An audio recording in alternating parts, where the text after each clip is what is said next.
आज मैं कार्तिक की सारी कहानी सुनाने जा रही हूँ। वीडियो उपयोगी लगे तो लाइक सब्सक्राइब जरूर करिएगा, जिससे आगे वीडियो मिलती रहे। गणेश जी की पहली कहानी सुन लेते हैं। एक गांव में माँ बेटी रहती थी। एक दिन वह अपनी माँ से कहने लगी कि गांव के सब लोग गणेश मेला देखने जा रहे हैं, मैं भी मेला देखने जाऊंगी। माँ ने कहा वहां बहुत भीड़ होगी, कहीं गिर जाओगी तो चोट लगेगी। लड़की ने माँ की बात नहीं सुनी और मेला देखने चली गई। माँ ने जाने से पहले बेटी को 2 लड्डू दिए और एक घंटी में पानी दिया। माँ ने कहा कि एक लड्डू तो गणेश जी को खिला देना और थोड़ा पानी पिला देना, दूसरा लड्डू तुम खा लेना और बचा हुआ पानी भी पी लेना। लड़की मेले में चली गई। मेला खत्म होने पर सभी गांव वाले वापस आ गए, लेकिन लड़की वापस नहीं आई। लड़की मेले में गणेश जी के पास बैठ गई और कहने लगी, एक लड्डू और पानी गणेश जी तुम्हारे लिए है, और एक लड्डू और बाकी बचा पानी मेरे लिए। इस तरह कहते कहते सारी रात बीत गई। गणेश जी यह सोच देखकर सोचने लगे कि अगर मैंने यह एक लड्डू और पानी नहीं पिया तो यह अपने घर नहीं जाएगी। यह सोचकर गणेश जी एक लड़के के वेश में आए और उससे एक लड्डू लेकर खा लिया और साथ ही थोड़ा पानी भी पी लिया। फिर वह कहने लगे कि मांगो, तुम क्या मांगती हो। लड़की मन में सोचने लगी कि क्या मांगू, अन्न मांगू या धन मांगू, या अपने लिए अच्छा वर मांगू, या खेत मांगू या महल मांगू। वह मन में सोच ही रही थी तो गणेश जी उसके मन की बात को जान गए। वह लड़की से बोले कि तुम अपने घर जाओ और तुमने जो भी मन में सोचा है वह सब तुम्हें मिलेगा। लड़की घर पहुंची तो माँ ने पूछा कि इतनी देर कैसे हो गई। बेटी ने कहा कि आपने जैसा कहा था मैंने वैसा ही किया है, और देखते ही देखते जो भी लड़की ने सोचा था वह सब कुछ हो गया। जैसे गणेश जी महाराज ने उस लड़की को दिया वैसे सबको देना कहते सुनते हुंकारा भरते का भला। कार्तिक मास की दूसरी कथा। एक नगर में एक ब्राह्मण ब्राह्मणी रहते थे। वे रोजाना 7 कोस दूर गंगा यमुना स्नान करने जाते थे। इतनी दूर आने जाने से ब्राह्मणी थक जाती थी। वह ब्राह्मणी कहती थी कि हमारे एक बेटा होता तो कितना अच्छा रहता।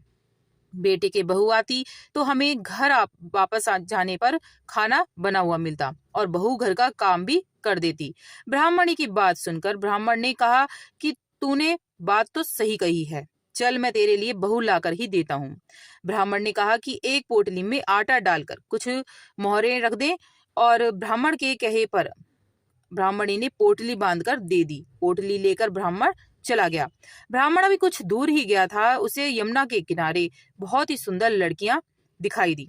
वे रेत में घर बनाकर खेल रही थी। उनमें से एक लड़की ने कहा कि मैं अपना घर नहीं बिगाड़ूंगी, मुझे तो रहने के लिए ये घर चाहिए। लड़की की बात सुनकर ब्राह्मण मन ही मन सोचने लगा कि बहू बनाने के लिए यही लड़की सही रहेगी।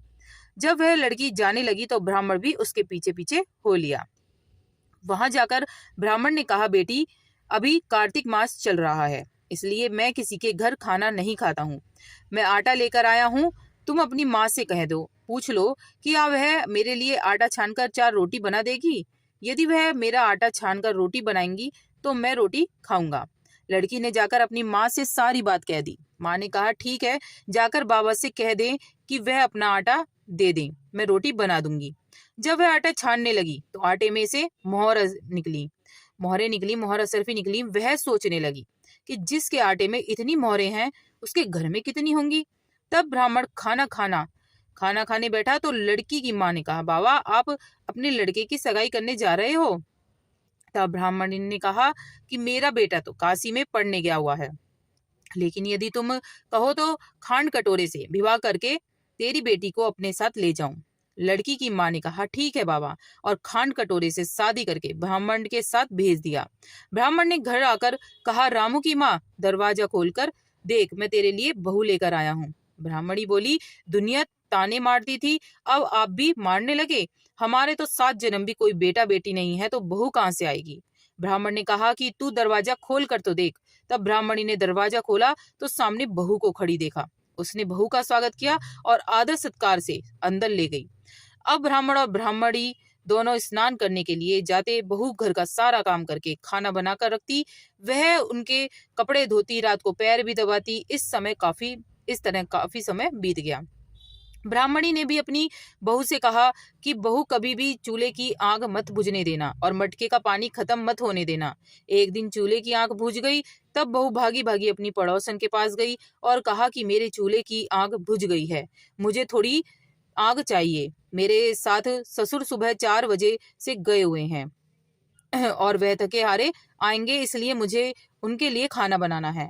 तब पड़ोसन ने कहा कि तू तो बावली है, तुझे ये दोनों मिलकर पागल बना रहे हैं, इनके कोई बेटा नहीं है।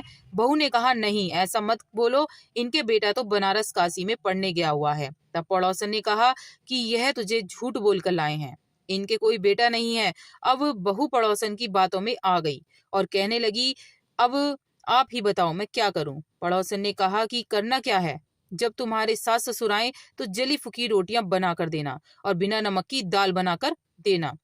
खीर की कचड़ी दाल में कर देना और दाल की कचड़ी खीर में कर देना। वह पड़ोसन की सारी सीख लेकर घर आ गई। जब उनके सास ससुर घर आए तो उसने ना तो उनका आदर ही किया, ना ही उनके कपड़े धोए। जब उनके सास ससुर को खाना दिया तो सास बोली, बहू आज ये रोटी जली फुकी क्यों है, दाल आलूनी क्यों है। तब बहू ने पलट कर जवाब दिया कि एक दिन ऐसा खा लोगी तुम्हारा कुछ नहीं बिगड़ेगा। सास ससुर को खरी खोटी सुनाकर वह फिर से पड़ोसन के पास गई और बोला कि अब आगे क्या करना है। पड़ोसन ने कहा, अब तू सातों कोठों की चाबी मांग लेना। अगले दिन जब भी स्नान करने के लिए जाने लगे, बहू अड़कर खड़ी हो गई, मुझे पहले सातों कोठों की चाबी चाहिए। तब ससुर ने कहा, इसे चाबी दे दो, आज भी इसका कल भी इसका। तब सासू ने उसे चाबी दे दी। सास ससुर के जाने के बाद जब बहू ने दरवाजे खोलकर देखा तो किसी में अन्न का भंडार भरा है, किसी में धन का, किसी कोठे में बर्तन का। जब उसने सबसे ऊपर का 7वां कोठा खोलकर देखा तो उसमें शिव जी, पार्वती जी, गणेश जी, लक्ष्मी माता, पीपल पतवारी, कार्तिक के ठाकुर, राई दामोदर, तुलसी का बिड़वा, गंगा यमुना व 33 कोटि देवता विराजमान है। वो सांचे दरबार की जय। वहीं पर एक लड़का चंदन की चौकी पर बैठा माला जप रहा है।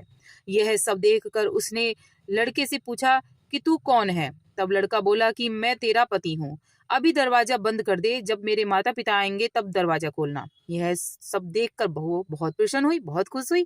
16 श्रृंगार कर सुंदर वस्त्र पहनकर अपने सास ससुर का इंतजार करने लगी। उसने अपने सास ससुर के लिए अच्छे अच्छे पकवान बनाए।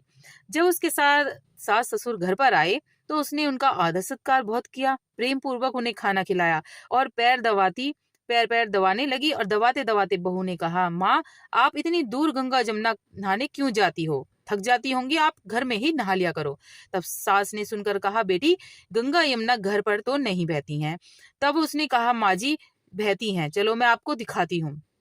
तब बहू ने 7वां कोठा खोल कर दिखाया तो उसमें शिव जी, पार्वती जी, गणेश जी, लक्ष्मी जी, पीपल पतवारी, कार्तिक के ठाकुर, राई दामोदर, तुलसी का बिड़वा, गंगा यमुना बह रही हैं, 33 कोटि देवी देवता विराजमान है। वहीं चौकी पर बैठा एक लड़का माला जप रहा है। माँ ने कहा कि तू बेटा तू कौन। लड़का बोला, माँ मैं तेरा बेटा हूँ। तब ब्राह्मणी ने पूछा कि तू कहाँ से आया है। लड़के ने जवाब दिया कि मुझे कार्तिक के देवता ने भेजा है। बुढ़िया ने कहा, बेटा यह दुनिया कैसे मानेगी कि तू मेरा बेटा है। बुढ़िया ने कुछ विद्वान पंडित से मदद मांगी।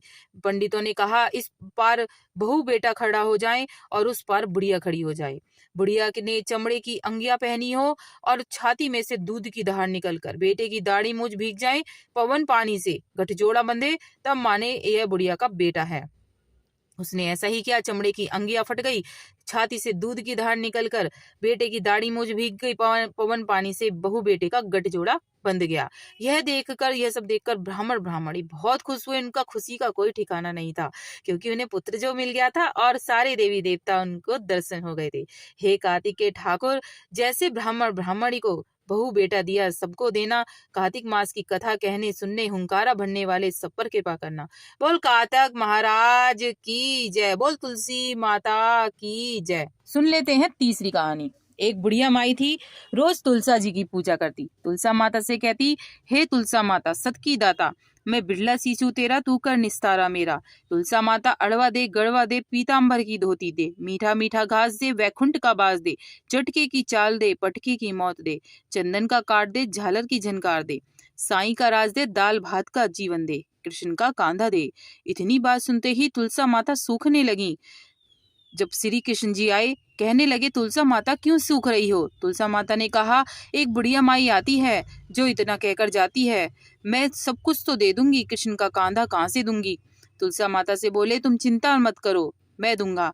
कुछ दिनों बाद बुढ़िया माई मर गई। सब कोई उठाने लगे, वह इतनी भारी हो गई कि उठे ही नहीं। सब कोई कहने लगे ये तो पाप घाट की माला फेरती थी जो इतनी भारी हो गई। भगवान बूढ़े ब्राह्मण का रूप धारण करके आए। बोल सांचे दरबार की जय। फिर कहने लगे कि इतनी भीड़ क्यों लगा रखी है। सब कोई कहने लगे कि एक बुढ़िया माई थी, पाप घाट की माला फेरती थी, इसलिए किसी से नहीं उठ रही है। तब कहने लगे किशन जी मुझे भी अपने मन की निकालने दो। तब किशन जी बुढ़िया माई के पास गए और बुढ़िया माई के कानों में बोला, बुढ़िया माई तू पिल्ला सींचे मेरा, मैं करूं निस्तारा तेरा। बुढ़िया माई अड़वा ले गड़वा ले, पीताम्बर की धोती ले, मीठा मीठा ग्रास ले, वैकुंठ का वास ले, चटके की चाल ले, पटके की मौत ले, चंदन का काठ ले, झालर की झनकार ले, साई का राज ले, दाल भात का जीवन ले, कृष्ण का कांधा ले। इतनी बात सुनते ही बुढ़िया माई हल्की हो गई और भगवान कांधे पर लगकर ले गए। उसकी मुक्ति हो गई। जैसे तुलसा माता उसकी मुक्ति करी वैसी सबकी करियो। कहते सुनते हुंकारा, भरते का भला। वो सांचे दरबार की जय। अब सुन लेते हैं चौथी कहानी। बहुत समय पहले की बात है। एक राजा के महल में एक इल्ली और एक घुन रहते थे। एक दिन इल्ली ने घुन से कहा कि चलो हम दोनों कार्तिक स्नान करने चलें। घुन ने कहा कि इल्ली तुम तो गोरी हो, तुम हो नहा लो। मैं तो मोट बाजरा में पड़ा हूँ, मैं तो नहीं नहाऊंगा। मैं तो अभी हरे बाजरे का सीटा खाऊंगा, ठंडा ठंडा पानी पीऊंगा। इसके बाद इल्ली राजा की बेटी के पल्ले पर लगकर कार्तिक स्नान करने चली गई और घुन नहीं नहाया। कुछ दिन बाद कार्तिक खत्म होते ही दोनों मर गए। कार्तिक का स्नान करने से इल्ली राजा के घर पैदा होती है और घुन उसी राजा के यहाँ गधा बनकर जन्म लेता है। राजकुमारी बड़ी हो गई तो उसका विवाह पक्का हो गया। राजा ने धूमधाम से राजकुमारी का विवाह किया। राजकुमारी जब ससुराल जाने लगी तो उसकी पालकी अचानक से रुक गई। राजा और रानी ने कहा कि पालकी क्यों रुक गई। तब राजा ने राजकुमारी से कहा कि पिताजी मुझे यह गधा चाहिए। राजा ने कहा यह मत ले, चाहे जितनी धन दौलत ले जा या जो कुछ मांगे वो ले जा। पर राजकुमारी नहीं मानी, बोली नहीं मुझे तो यही चाहिए। हार कर राजा ने गधा दे दिया। गधे को रथ के साथ बांध दिया गया तो गधा दौड़ने लगा। महल में पहुंचने पर गधे को महल के नीचे बांध दिया गया। तब राजकुमारी नीचे उतरती तो गधा कहता मुझे पानी पिला दे।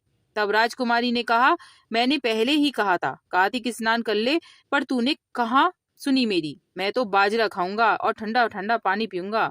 राजकुमारी और गधे की बातें उसकी देवरानी जेठानी सुन रही थी। वह दोनों अपने देवर के पास गईं। बोली कि तुम जादूगरनी ब्याह कर लाए हो, जानवरों से बात करती है वो।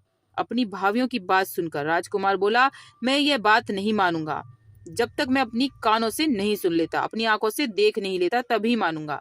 अगले दिन वह सीढ़ी पर छिपकर बैठ गया। राजकुमारी आई और गधे ने उससे फिर वही बात कही, जिस पर राजकुमारी ने फिर से वही उत्तर दिया।